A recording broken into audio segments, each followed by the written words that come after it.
What's up? I'm going to give you the exact step-by-step guide to losing 30 pounds in the next 90 days. If you have more to lose. If you have less to lose, timeline can be a little bit different, but main thing is you can lose a significant amount of body fat in the next 90 days, okay? And here's the thing. We'll start with an analogy.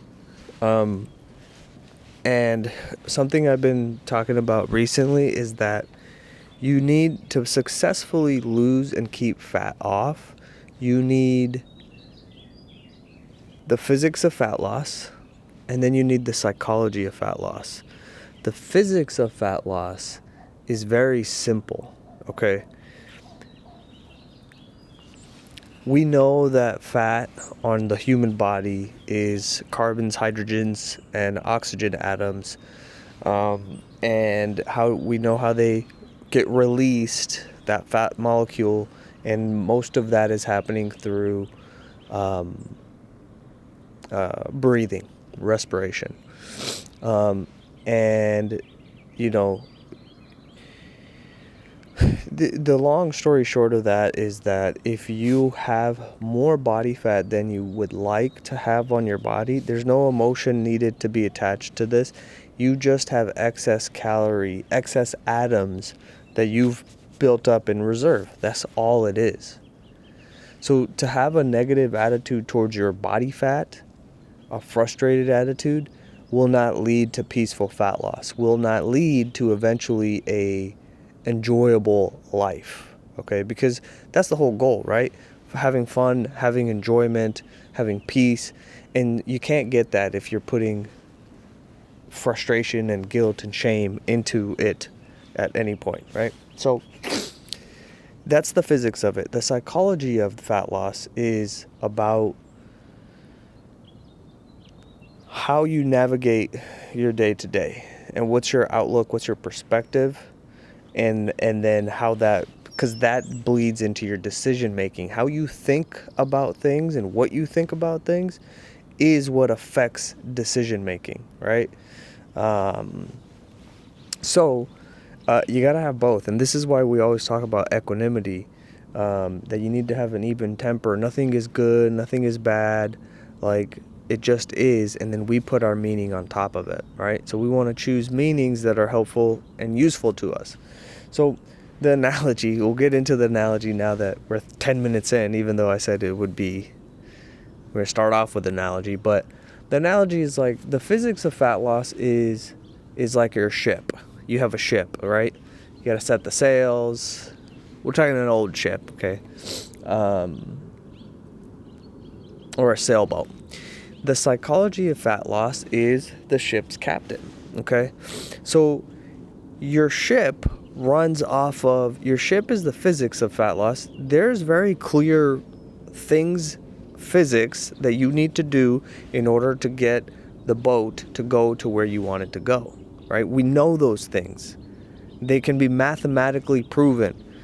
What angles to set the sails, the shape of the ship, how that, affects the speed, the whatever, how to measure wind and, using a compass for direction, etc.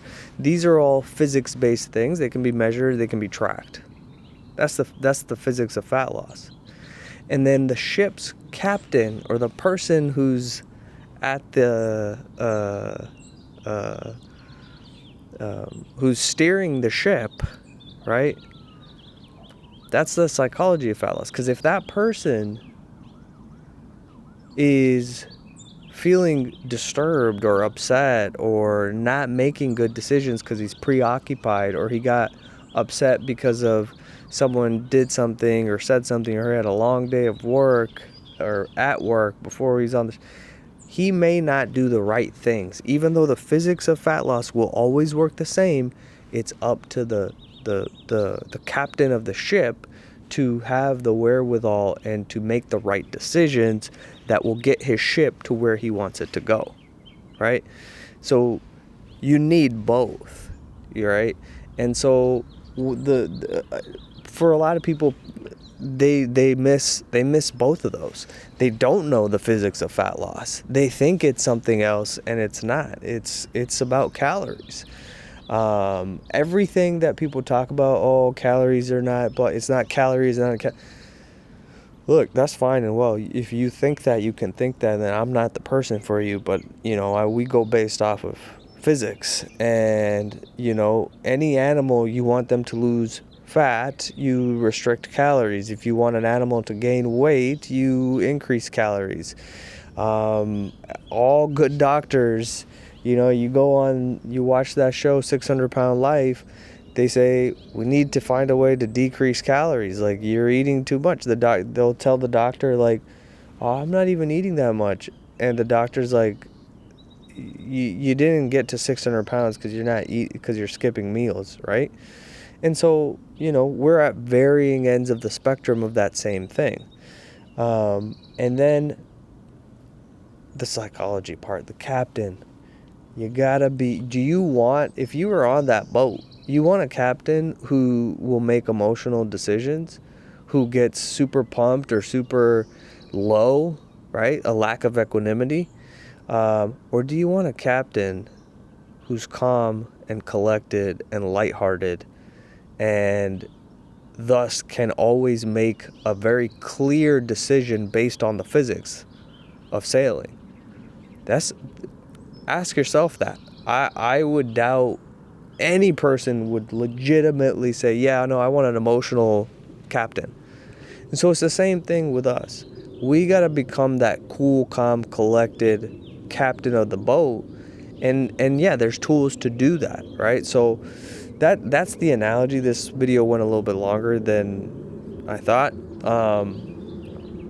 And so maybe we'll do this next video as, part 2 of this. So we'll end it right there.